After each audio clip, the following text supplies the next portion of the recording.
ನಮಸ್ಕಾರ ಎಲ್ಲರಿಗೂ welcome back. ನಾನು ಮಂಜು, ನೀವು ನೋಡ್ತಿದ್ರಿ ಮಂಜು ಸ್ಟೋರೀಸ್.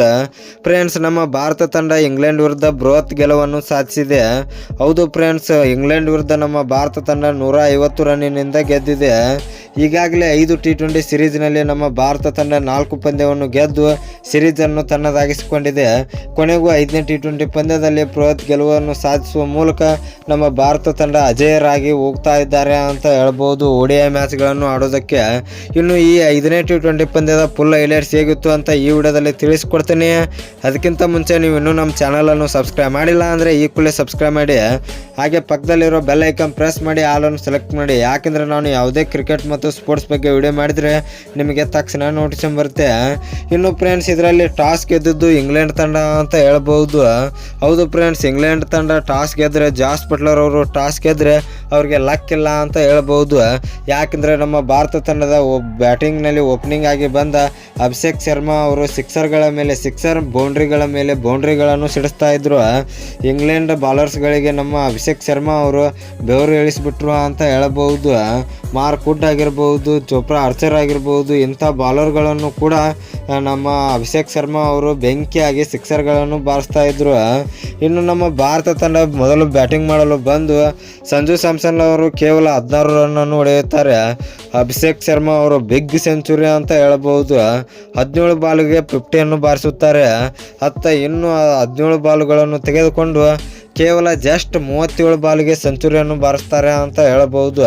ಅಭಿಷೇಕ್ ಶರ್ಮಾ ಅವರು ಒಟ್ಟು 57 ಬಾಲ್ಗಳಲ್ಲಿ 135 ರನ್ಗಳನ್ನು ಸಿಡಿಸಿದ್ದಾರೆ. ಇದರಲ್ಲಿ ಭರ್ಜರಿಯಾಗಿ 13 ಸಿಕ್ಸ್ ಮತ್ತು 7 ಬೌಂಡ್ರಿಗಳನ್ನು ಬಾರಿಸಿದ್ದಾರೆ ಅಂತ ಹೇಳಬಹುದು. ಇನ್ನು 3ನೇ ಕ್ರಮಾಂಕದಲ್ಲಿ ಬಂದ ತಿಲಕ್ ವರ್ಮಾ ಅವರು 24 ರನ್ನನ್ನು ಗಳಿಸಿಕೊಂಡು ಔಟ್ ಆಗುತ್ತಾರೆ.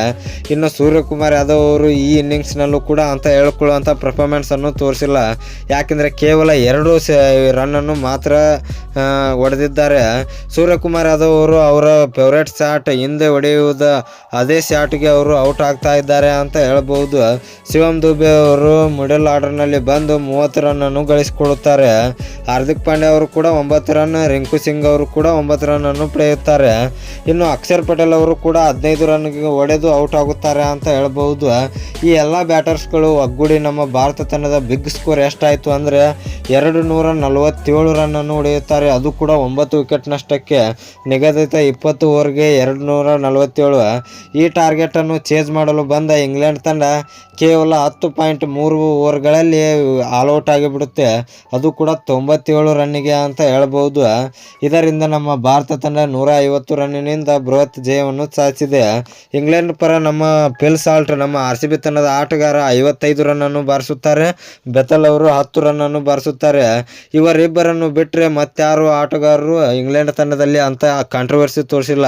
ಎಲ್ಲರೂ ಕೂಡ ಸಿಂಗಲ್ ಡಿಜಿಟ್ಗೆ ಔಟ್ ಆಗಿದ್ದಾರೆ ಅಂತ ಹೇಳ್ಬೋದು. ಒಟ್ಟಿನಲ್ಲಿ ನಮ್ಮ ಭಾರತ ತಂಡ ಗೆದ್ದಿದ್ದು ಅಭಿಮಾನಿಗಳಿಗೆ ಸಿಕ್ಕಾಪಟ್ಟಿ ಖುಷಿ ಇದೆ ಅಂತ ಹೇಳ್ಬೋದು.